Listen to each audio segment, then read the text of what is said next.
Great, thank you. Okay. So in order to give us a little bit of time for discussion after this, perhaps we can try to get started. Mhm. So today we have the pleasure of having another theoretical and applied data science lunch and learn. The speaker for the day is Jiaming Qiu. He is a PhD student in the Department of Statistics at Iowa State University, where he works with Dr. Shangtao Dai and Dr. Jiangwan Zhu. His current interests include functional data analysis and manifold data analysis.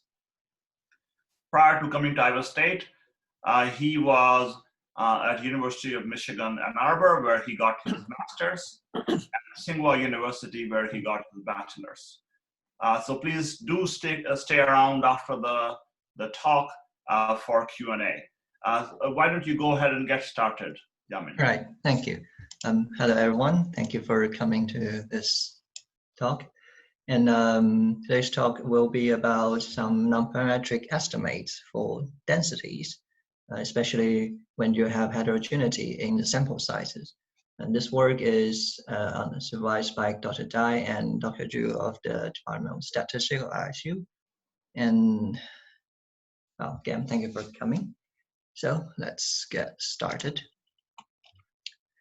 So the structure of today's talk will be pretty much in two parts. First part will focus on the methods, its motivation and how we actually do it, and some theoretical properties of it. Then we'll apply the proposed method to some real data analysis, which including, for example, the ICU patient's age and some rainfall data. So that's the overall structure.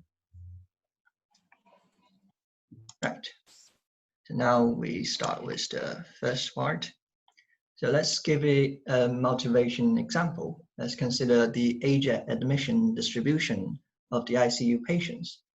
So we group those, once you have the ICU stay, you'll have the age recorded in the mimic data, which is a quite commonly used data set here. And you'll have the age recorded. And you also have a diagnostic code assigned to the patient. One of it is designated as the primary condition that put this patient in the ICU. And we group those ages by their primary conditions, and we'll have several groups, around 900 groups of the observations. And from the first glance, we shall see there are some differences in the abundance of the observations. For example, you might have some common conditions having observations from 100, few hundred, or even thousands of those patients. While there are some rarely seen conditions, maybe you have just 10s or 30s or so. For example, in the common diseases, the top left, could you see my cursors hovering around? Anyway. I can see your cursor, yeah. Okay, thank you. So for example, this to the top left is the adolescent diabetes, type 1 diabetes. And this one is coronary artery diseases. You have some problem with the blood vessels to supplying oxygen to the heart, so heart attack. And this one is basically you have bleeding in the brain, while this is pneumonitis, which is similar to pneumonia, but not quite so. So those are some commonly seen conditions in the ICUs, intensive care units, where people are really sick. While to the right, there are some not so commonly seen conditions, for example, septicemia, but caused by some bacteria that doesn't like oxygen. That's what's the name, suppose. And rheumatic heart failure is a kind of a heart damage resulting from some infection as well. And also morbid obesity, well, that may be commonly seen, but it seems not so common in the ICU unit. So I guess people don't get so sick just because of obesity. And also this one, the last one is particularly interesting to us. This is the abdominal aortic aneurysm rupture.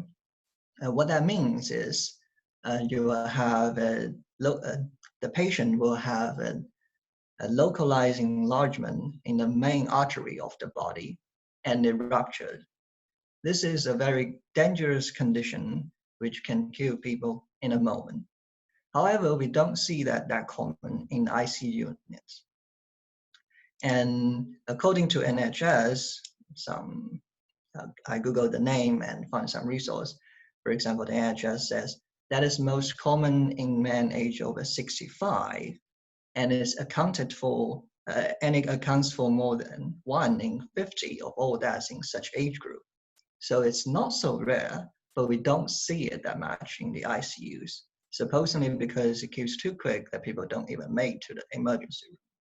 So there is an interesting topic to see how will the distribution of age as a characterization of the risk associated with aging be for such kind of rare diseases.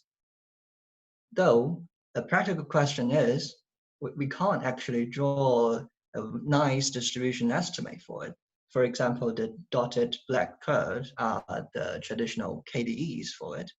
You just do a kernel smoothing, and the result is quite unacceptable. As you can see, there are some bumpies and some, you cannot interpret this, right?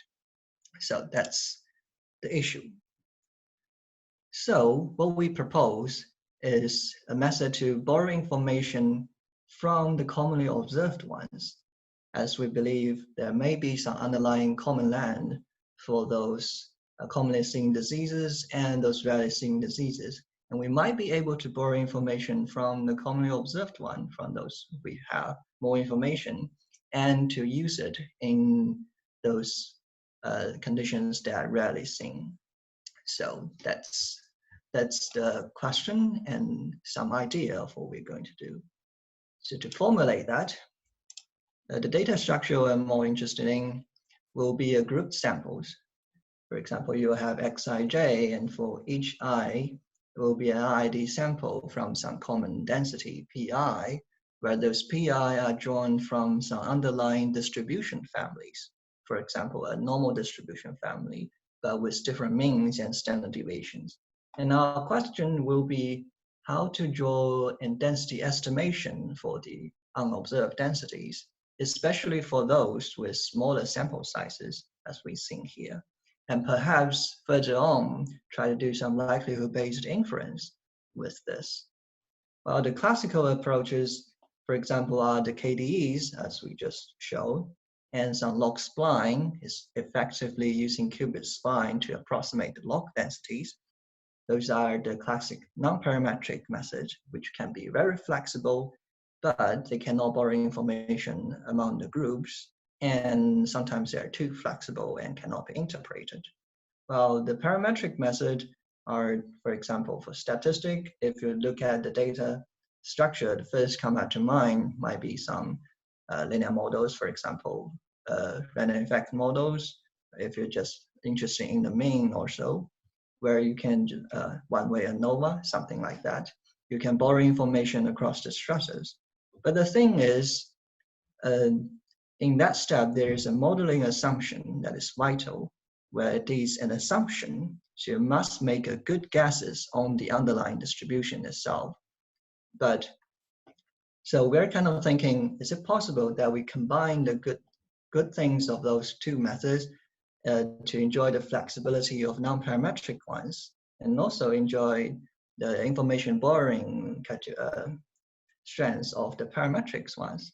In other words, we're trying to come up with somehow a distribution family from the data itself, which turns out it's possible.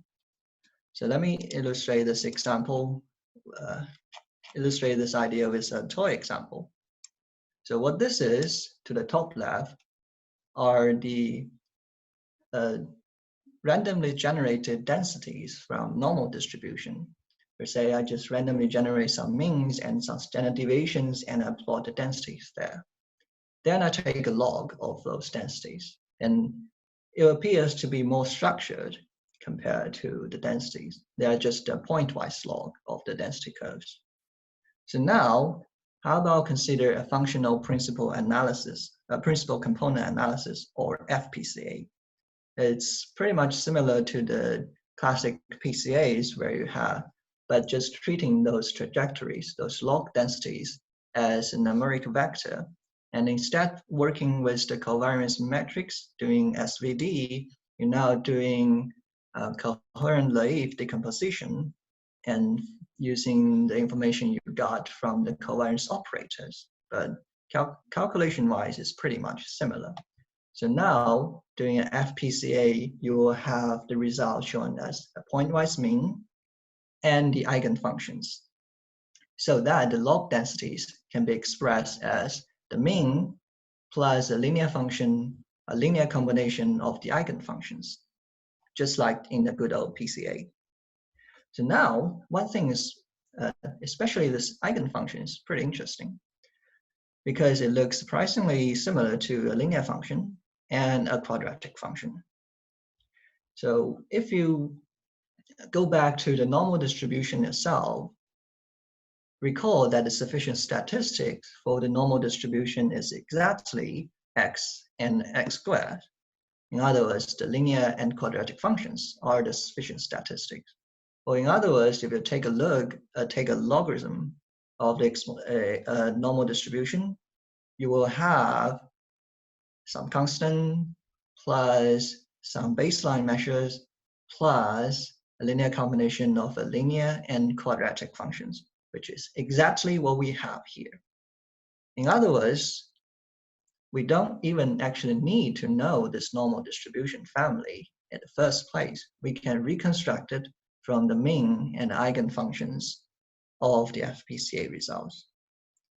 And extending this idea to a general exponential family, we'll arrive at the proposed method, which is shown in this flow chart. So we started from a branch of training observations, training samples, presumably those with larger sample sizes where NIs are large. Then we can do a pre-smoothing step because functional principal analysis, principal FPCAs will need curves essentially, but it cannot handle in discrete observations. So we need to translate those individual observations to some sort of density curves. So you pre-smooth it.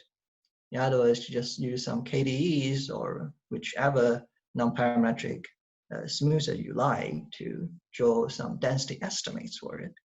And here, once you arrive at the densities, that's where the previous toy example starts. You have some densities, and then you take a log.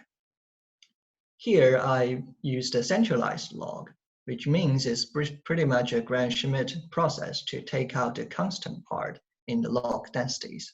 This is so to ensure the identifiability issue, where later we construct an approximation families. So this is some modification to the toy example.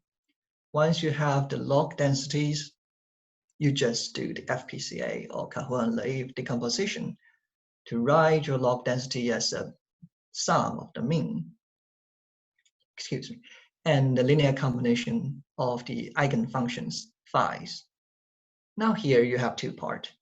First part will be a fixed part, determined by the underlying distribution family of the data generating mechanism, P, the mean and eigenfunctions. And another part of the component scores characterizing the distribution of your densities. There are 2 points of view doing this.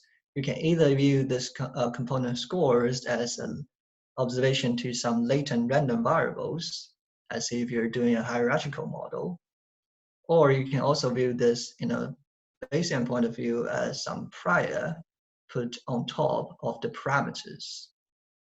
So now, with those 2 parts, we can construct an approximation family in an exponential form to the underlying density family, P, whose density will just be in this form, just take an exponential of the linear combinations. And another part, the component score, can be used to construct prior knowledge on the natural parameters eta. So now arriving at this too, we can conduct a likelihood-based inference or estimates. And although this approximation family look like a parametric one, but it's actually data-driven. So we kind of having the good side from parametric and non-parametric combined. So now, for example, you are provided with some other observations, potentially with smaller sample size, this capital N being smaller. You can either use the approximating families to get a maximum likelihood estimate to the natural parameters eta, or you can use also enforce the prior information to arrive at some maximum a posterior estimate to the natural parameter. It's essentially shrinkage your MLE towards the prior mean.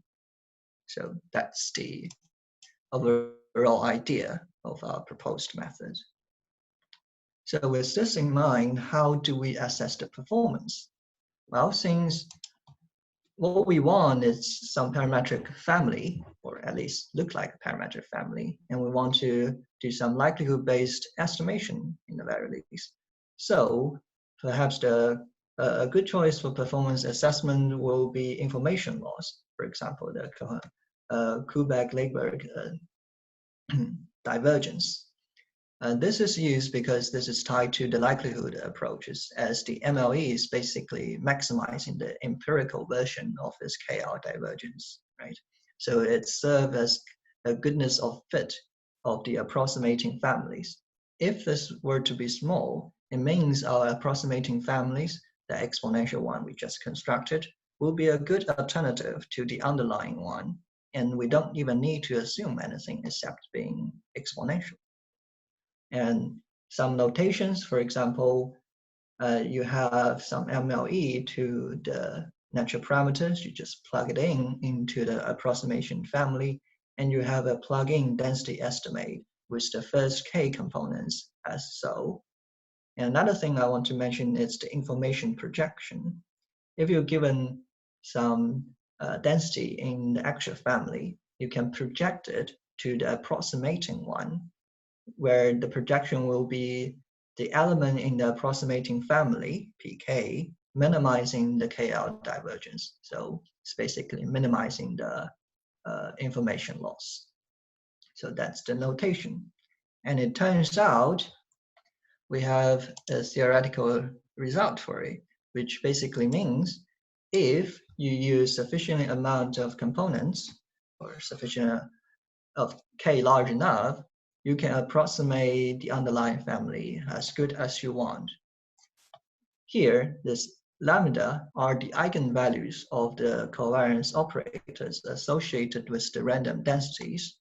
You can just treat this as the eigenvalues of the covariance matrix in FPCA. In PCA, it's pretty much the same story. And characterize the variation captured in this in the K's component here. And moreover, if you're provided with sufficient amount of fitting samples, your MLE result can also be consistent in terms of KR divergence. And where this AK, I need to mention a little bit, is basically the Lipschitz constant of the functions in the span of those first K eigenfunctions, the first K components. For example, if your eigenfunctions happens to be polynomial basis, so this AK will be asymptotically equivalent to capital K square. So that it's basically as you go into higher frequencies, your eigenfunctions will be more wiggly around, it's being more unsmooth. So this condition is merely asking the number of fittings observation shall be sufficient so that it could compensate the unsmoothness in bringing in by using more and more higher frequency terms. So that's the idea. And in the end, if you're working with some Hilbert-Schmidt operators. In other words, the lambdas being summable, this can go to 0 as k and n go to infinite. So the proof is based on a result from Byron and Shu, which says the density can be approximated by sequences of exponential families, and combine that with some result from SPCA, will give the result, will lead to this theoretical result. And certainly one thing is, this is based on population versions, but for sample versions, we will have a similar result, but some additional assumptions will be necessary. It is basically asking in the pre-smoothing step, the density at the pilot density estimate need to be uniformly good. So, but the result is quite similar. So with this, we can show some simulations results. So it demonstrated with Gaussian mixtures, or more precisely, truncated Gaussian mixtures. In other words, we consider a 3-component Gaussian mixtures truncated on -3 to 3, and we compare this to the proposed method to a branch of non-parametric methods, and we also compare it to EM algorithm, which serves as an oracle. The EM algorithm is specifically designed for this truncated Gaussian families. You can find referencing this Lee and Scott paper. Just one quick remark on the truncation to justify it. Because our method will require a logarithm of the density curves, so it will be, the density need to be at least not so small, so that this truncation is in fact to avoid the log infinite issues in practice. And to the left, there are some typical density curves you might see from this family. For example, you might have 1, 2, 3 modes here. You might have 2 modes as this blue curve. So that's the setup. And now, here's the result. The experiment setup is we randomly generate 50 training samples, or 50 group of samples, each with 50 observations from the Gaussian mixture, and we derive an approximation families and the prior information with the proposed method. Then we generate additional 100 sample group from the same distribution, with the sample sizes varying from 10 to 500. And we compare those proposed methods to some classic approaches, and their mean information loss, computed as mean KR divergence, is used as a criteria, and is compared to the oracle, the EM algorithm, which means smaller, we are doing better. So we repeat the entire process for 500 times from the training generation, and we have the result plotted here. So as you can see, our method and also some other parametric ones are performing rather good when the sample sizes are, the fitting sizes are relatively small, and we're also consistently better than other non-parametric methods until you have a relatively large sample sizes. So that's good, means the information loss is pretty good. And now, another thing to worry about will be the number of components, the capital K. How I choose capital K, actually didn't mention it.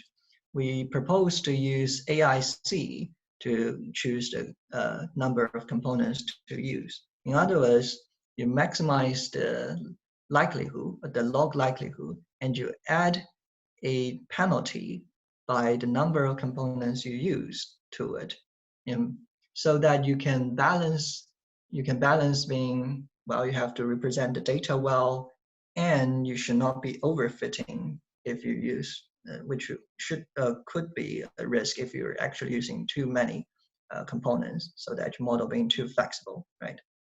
So to the right panel, it plots out the number of components picked by the AIC criteria as the sample sizes increase. So as you can see, it's not choosing a lot of components, which is good, so that the computation will be efficient. And another thing is, keep in mind, this is a Gaussian mixture with 3 mixture components. So there are A free parameters. In other words, as the sample sizes increases, it unveils more and more underlying complexity or more and more underlying structures of the families, of the true families, while our proposed methods kind of succeeded capturing that and adapt to it by picking more and more component to accommodate for the actual informations. So that's another good thing for that. So in conclusion, the simulation looks pretty good, and we have introduced our methods and the series. So I guess we can talk about a little bit the real data.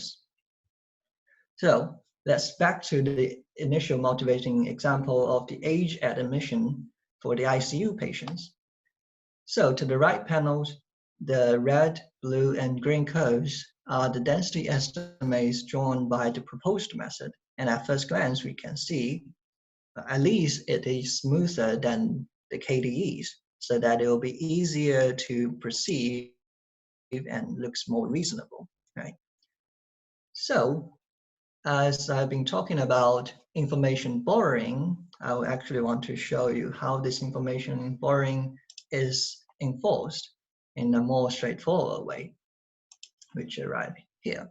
There are two layers of information borrowing. The first will be the borrowing typical shapes of the density curves as the mode of variation shows. This mode of variation plots are generated by setting all the natural parameters to 0 and varying the case one. So it's essentially the variation bringing into the approximation family by the case components or the case sufficient statistics. And as we can see here, for the first mode of variation, although there's a little variation here, but you can see it acts as if increases in the risk when for people around 60 to 80s, as this bump here, while the second and third can be interpreted as a shift of risk from the older ages to the from the elder ages to the older age, or vice versa, which means this density distribution family, as approximation we just came up with, is somehow interpretable in some sense. So that's the first layer of information borrowing, those typical shapes from the training samples. The second layer of information borrowing will be the prior information on the natural parameters, on the parameters. So the top left one are the shrinkage effect of imposing priors on the natural parameters. The ellipses are the priors, and the triangles are the MLEs. And as we can see, when the sample sizes, the fitting samples is relatively small, sometimes your MLE could be way off, but it can be pulled back into a more reasonable region with a prior. And same, so that's in the natural parameter space. And also, in light of the non-unique parameterization of exponential family, we also consider another way of utilizing those prior information in the moment parameter space. So here, expectation coordinate means we parameterize our approximation family in the moment parameters, effectively the expectation of those sufficient statistic.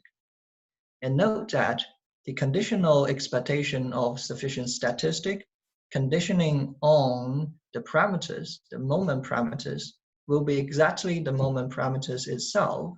So we kind of basically do a somehow regression-like approach, which is called a best linear unbiased predictor of the moment parameters based on the observed sufficient statistics from the training, from the fitting samples to come up with the estimate. Effectively, you can think about it, while the natural parameters, the MAP, pulls the MLE in natural parameter space towards its prior mean. This expectation blurb in the expectation coordinate pulls the MLE, those triangles, into the prior mean, but in a different coordinate system. So they're effectively two different ways of doing this. The reason why we come up with these two ideas basically sometimes because in practice, for example, in MAP, we put a normal prior in the natural parameters, which sometimes might be off because you can have some other shapes and maybe eclipsos is not the best prior to use. So maybe changing a coordinate plan will help the things. So that's the idea of that. So in other words, combining this, we'll have smooth density estimate, and it seems interpretable.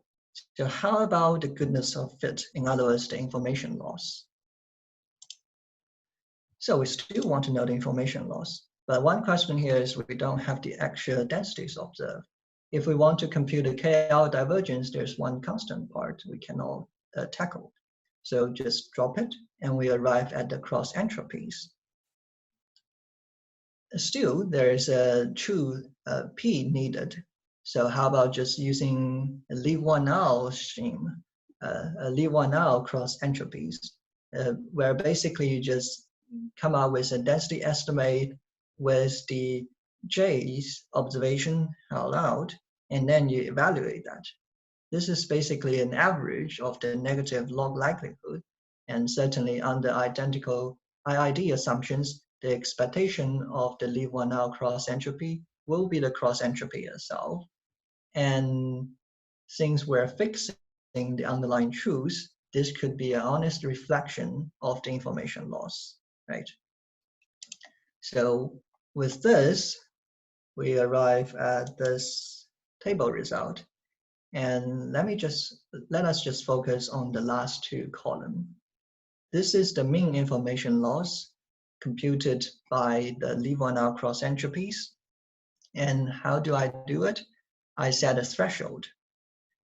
I say, if any condition, any primary diseases will have more than 75 patients in that group, I'll use that as a training sample on which I'll apply platelet estimates and get the density curves, then construct approximating families with the proposed method, and that's the training. Then for all those conditions, for all those diseases that are less than 75 patients in the ICU, I'll use them as a fitting step and use them to evaluate the performance, to evaluate the information loss, and on which I can fit those proposed MLE, MAP, or BLUB. And this versus KDE means how much better the proposed method are compared to a classic KDEs. And the smaller it is, the fewer information loss there will be. So as you can see, the proposed method, along with some other non-parametric methods, are always better than the KDEs, while our methods can be competitive to the flexible non-parametric method of log spline, even there are even there are more observations in the group. So the first two columns are the sizes of the fitting samples, and the end here is how many conditions are there associated with this size. So good information loss. And the last column is for sensitivity, because there might be a question about how sensitive the proposed method is towards the towards the selection of training samples. So a 5-fold cross-validation is conducted, repeating everything here, and the range is reported. In other words, this is the range of how those mean information loss were perturbed if you alter the training samples. And as it seems, it is looking acceptable, as it's not so sensitive to different training samples. In other words, it kind of suggests we have actually captured some structure in the underlying distribution. So that will be. So in conclusion, we have reasonable densities estimates, smoother and easier to perceive, less information loss, And also the information borrowing is in a clear manner through the prior of knowledge, prior of parameters. So we kind of combine the flexibility of non-parametric methods and the information borrowing and interpretability of the parametric ones. So that's our method.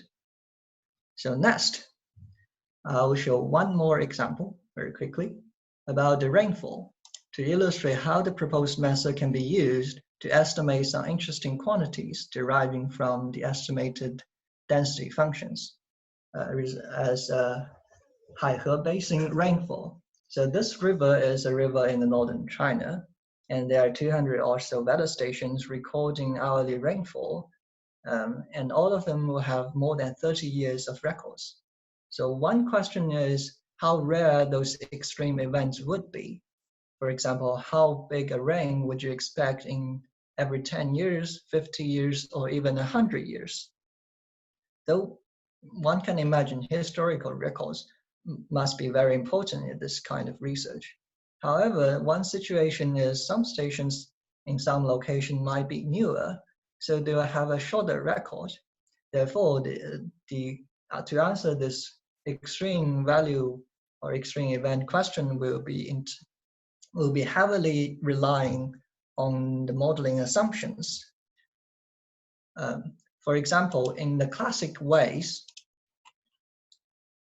we'll use a block maximum with GEV, effectively fit a GEV distribution on the observations, and inference is based on that.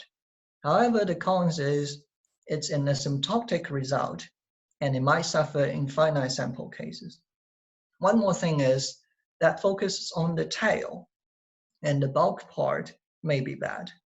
When I say bulk part, I mean this part, the majority part of the observations where the densities are higher, in contrary to the tail part, right? So what we do is we use the information, the full record from the longer stations to train our estimate, to come out with approximating families, and we use only 10 years of records from some other stations to mimic a situation as if we're borrowing information from the longer stations, from the older stations, and use it for the newer stations, and to see how things work out. So first, we still want to take a look at information loss. The setup is I randomly select 50 training samples, each using at least 30 years of records to train my estimator with the proposed method.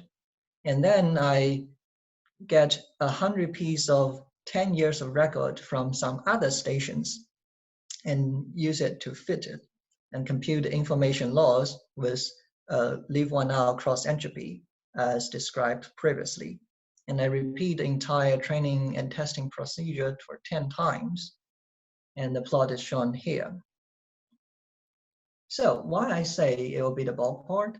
Because think about how KL divergence actually computed. It will put more weight on where the densities, the underlying density is taking higher value. So it focuses more on the bulk part. So as the plot shown here, the proposed method enjoy smaller information loss and certainly better than the classic method of GEV, meaning that we're doing a better job fitting the bulk part, and even comparable to a gamma fit, which is quite popularly used to fit the bulk distribution of participation data.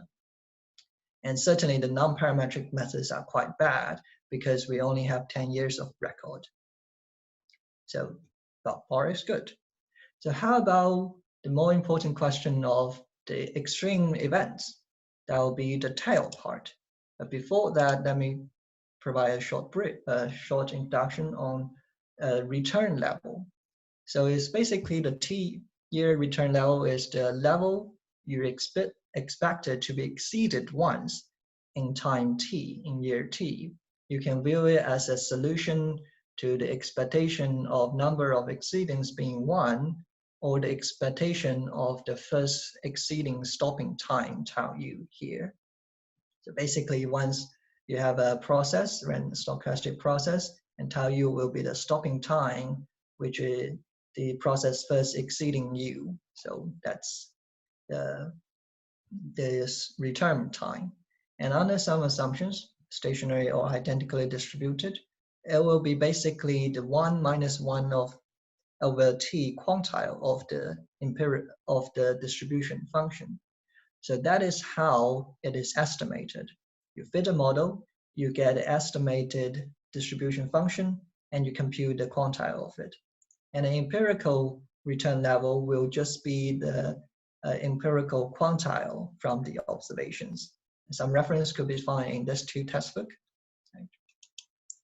So now the result is this. We follow a similar setup as we did in the information loss, and we're averaging over the stations. So 1 dot here is 1 weather station, and the closer it is to 0, the better performing it is.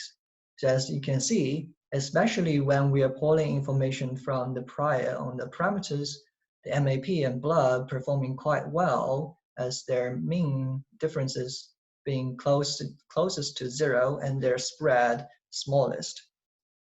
This is quite remarkable as we only provide them with 10 years of record, but we ask for 20 or 30 years of return period.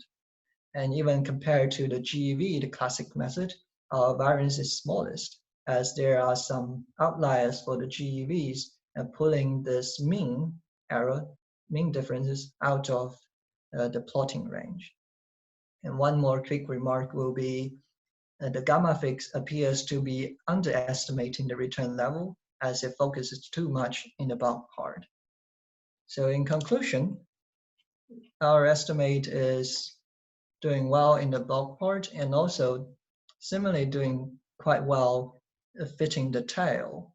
So I think there's some real potential in this proposed methods, and this will conclude my presentation today. Thank you. Questions, welcome.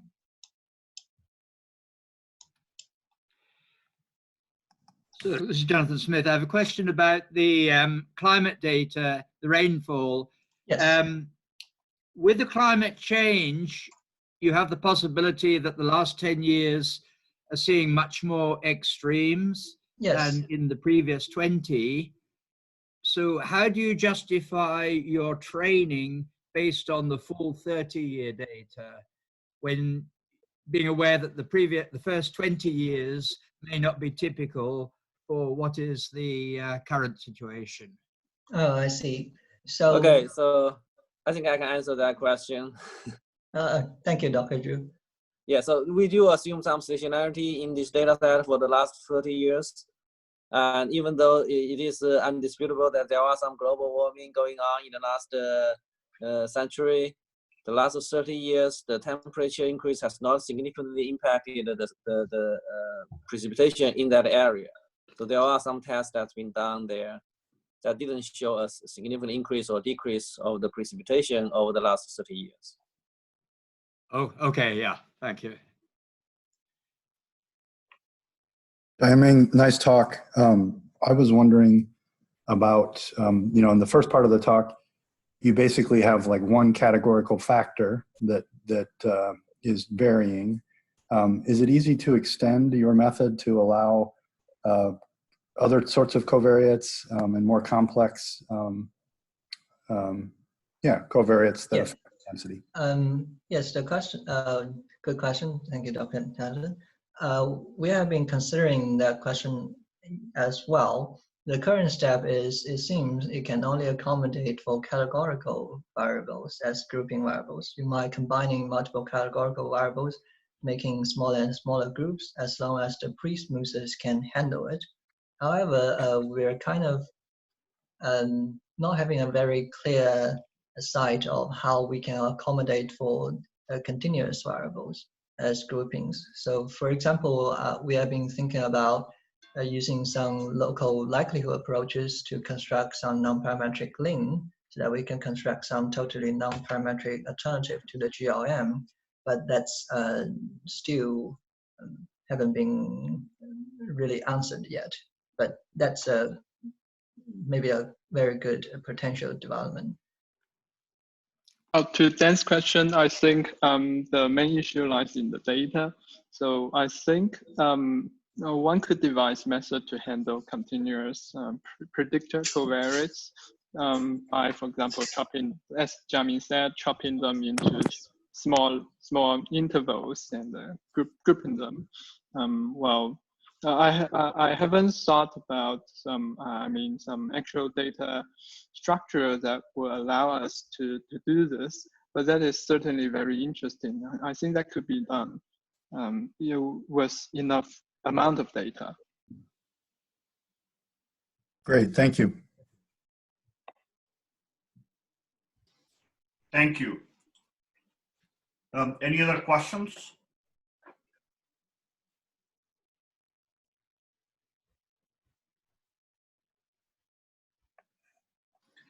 Well, thank you very much, everybody, for attending the talk today. Thank you, Jiaming, for giving this excellent presentation. We look forward to seeing you next week. Thank you. Have a good Thursday, Friday, and the remaining of the weekend. Yeah, thank you everyone for coming.